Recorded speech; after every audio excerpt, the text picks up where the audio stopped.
High friend, my home cooking and blogs চ্যানেলে সকলকে স্বাগত। আজকের রেসিপি তৈরি করছি বেসন ভেন্ডি ভাজা। দেখুন বেসন ভেন্ডি ভাজাটা আমি কিভাবে রেডি করব। এখানে আমি 150 গ্রাম ভেন্ডি নিয়েছিলাম আর ভেন্ডিটাকে ভালো করে ধুয়ে আর সুন্দর করে জলটাকে ঝরিয়ে নিয়েছিলাম আর এরকম লম্বা লম্বা সাইজ করে কেটে নিয়েছি। দেখুন এবার এটা আমি কিভাবে রেডি করব। প্রথমে ভেন্ডিটাকে একটু সাইডে নিয়ে নিচ্ছি আর একটা পাত্র নিয়ে নিয়েছি। এই পাত্রের মধ্যে ভেন্ডিগুলোকে দিয়ে দিচ্ছি।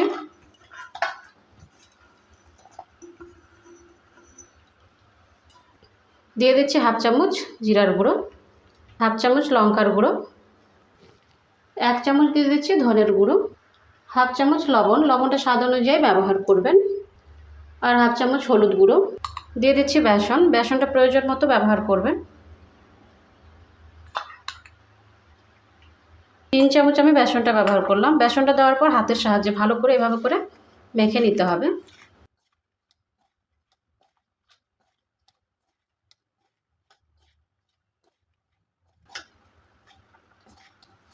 বেসনটা ভেন্ডির সঙ্গে ভালো করে এভাবে করে মিক্স করে নিয়েছি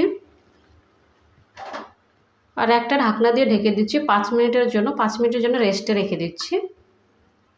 5 মিনিট হয়ে গেছে, ঢাকনাটা এবার তুলে নিচ্ছি আর ভেন্ডিটাও কি সুন্দর সেট হয়ে গেছে।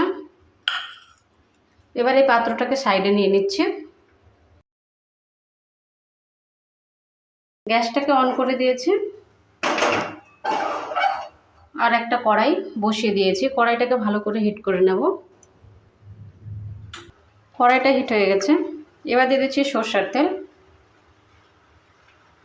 3 থেকে 4 চামচ আমি সরষের তেলটা ব্যবহার করলাম। সরষের তেলটাকে প্রথমে ভালো করে হিট করে নেব। সরষের তেলটা হিট হয়ে গেছে, দিয়ে দিচ্ছি 3টে শুকনো লঙ্কা। দেওয়ার পর একটু নেড়ে চেড়ে নিচ্ছি আর দিয়ে দিচ্ছি হাফ চামচ কালো জিরে। কালো জিরেটা দেওয়ার পর ভালো করে একটু নেড়ে চেড়ে নিচ্ছি।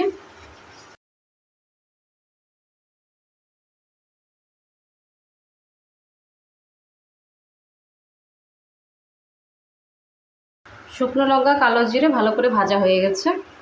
এবার দিয়ে দিচ্ছি ভেন্ডি, যে ভেন্ডিটা আমি মেখে রেখেছিলাম।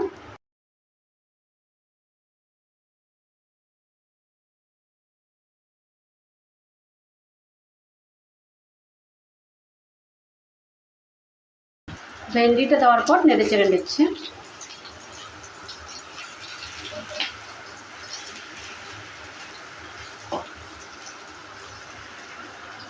তিন থেকে 4 মিনিট সময় নিয়ে ভালো করে ভেজে নেব আর একটা ঢাকনা দিয়ে ঢেকে দিচ্ছি 2 মিনিটের জন্য। 2 মিনিট হয়ে গেছে, ঢাকনাটা এবার তুলে নিচ্ছে আর 2 মিনিটের মাঝে মধ্যে আমি নেড়ে চেড়ে নিয়েছিলাম, আবারও নেড়ে চেড়ে নিচ্ছি। আর ঢাকবো না, এভাবে করে কিছুক্ষণ সময় নিয়ে আবারও ভালো করে একটু নেড়ে চেড়ে নিয়ে ভেজে নেব। এটা গরম গরম ডাল ভাতের সঙ্গে খেতে ভীষণই টেস্ট হয়, রুটির সঙ্গেও আপনারা খেতে পারেন। রেসিপিটা দেখে বাড়িতে অবশ্যই ট্রাই করবেন। এই রেসিপিটা কেমন লেগেছে আপনাদের।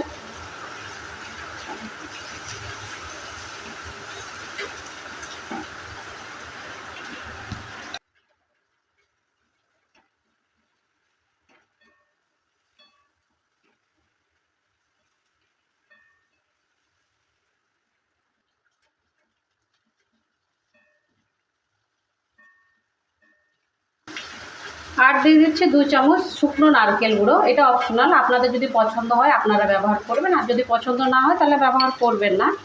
দেওয়ার পর আবারও ভালো করে নেড়ে চেড়ে নিচ্ছি।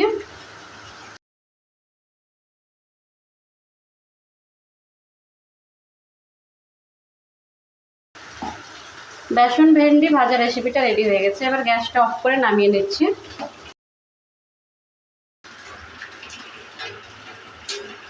বেসন ভেন্ডি ভাজা রেসিপিটা রেডি হয়ে গেছে। আপনাদের এই রেসিপিটা কেমন লেগেছে, ভালো লাগলে অবশ্যই কমেন্ট করবেন। ভালো থাকুন, সুস্থ থাকুন আর চ্যানেলটাকে অবশ্যই সাবস্ক্রাইব করে দেবেন নিত্য নতুন রেসিপি পাওয়ার জন্য।